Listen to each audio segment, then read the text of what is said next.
ఇక్కడ 2-3 పోర్టులున్నాయి.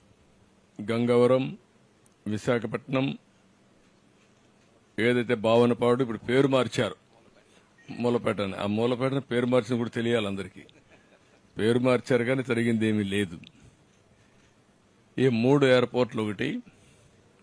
మూడోది ఒక సుందరమైన ప్రదేశం, సముద్రం, దట్టు ఈస్ట్ కోస్ట్. ఇది ఒక పెద్ద అసెట్. ఇది భవిష్యత్తులో పెద్ద ఎత్తున పెరగబోయే నగరం. ఈ ఎయిర్పోర్ట్తో విశాఖపట్నం, విజయనగరం కలిసిపోతుంది. ఇక్కడి నుంచి శ్రీకాకుళం కూడా కలిసే అవకాశం ఉంది. ఎందుకంటే శ్రీకాకుళం 50 కిలోమీటర్లు, విశాఖపట్నం 50 కిలోమీటర్లు. ఆ సెంటర్లో ఈ ఎయిర్పోర్ట్ వస్తూ ఉంది. అదే మరిగా ఫేజ్ 1లో బీచ్ రోడ్ భోగాపురం వరకు ఏదైతే బీచ్ రోడ్ ఉందో అది కానీ మనం వేసుకుంటే, ఫేజ్ 2లో ఇంకొక 50 కిలోమీటర్లు శ్రీకాకుళం, ఫేజ్ 3లో లేదంటే కంటిన్యూగా కూడా మూలపేట పోర్ట్ వరకు వేసుకుంటే, మూలపేట నుంచి ఒక పేర్లల్ హైవే వచ్చి బీచ్ రోడ్ వచ్చి ఇప్పుడుండే ఎగ్జిస్టింగ్ హైవే ఈ హైవే కనుక కలిపేయగలిగితే, మధ్యలో కొన్ని కనెక్టివిటీ పెట్టుకుంటే one of the best place అవుతుంది ఇండస్ట్రియలైజేషన్కి. Nowhere, no place can beat this. ఇది నాకు ఒక కళ, ఎప్పటి నుంచో మాట్లాడుతున్నా.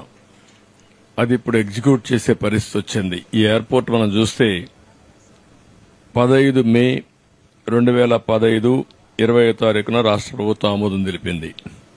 నేను వచ్చిన వెంటనే ఆమోదం తెలియజేశాను. అక్టోబర్ 7, 2016 కేంద్రంలో కూడా సెంట్రల్ మినిస్ట్రీ కూడా దీనికి యాక్సెప్ట్ చేశారు. దీనికి ఆ రోజు 2700 ఎకరాలు కావాలనుకున్నాం. 2700 ఎకరాలు అక్వైర్ చేశాం. అయితే వీళ్ళు వచ్చిన తర్వాత 2023కి ప్రాజెక్టే పూర్తి కావాలని ఒక లక్ష్యంగా పెట్టుకున్నాం. అప్పట్లో వీళ్ళు వచ్చి మొత్తం టింకర్ చేశారు, ప్రాజెక్ట్ ని ఆడుకునే పరిస్థితికి వచ్చారు. ఇప్పుడు మళ్ళా మొదటికి వచ్చింది. ఒక 500 ఎకరాలు తీసుకోవడం, లేకుంటే లేనిపోని సమస్యలు క్రియేట్ చేయడం, అన్ని క్రియేట్ చేశారు. మళ్లీ వేసిన ఫౌండేషన్ తిరిగి ఫౌండేషన్ వేయడం, అంటే ఇవన్నీ కూడా ఏంటంటే ఒక పిల్లోళ్ల చేష్టలు లేదంటే పిచ్చోళ్ల చేష్టల కింద దీన్ని అతలాకుతలం చేసే పరిస్థితికి వచ్చారు.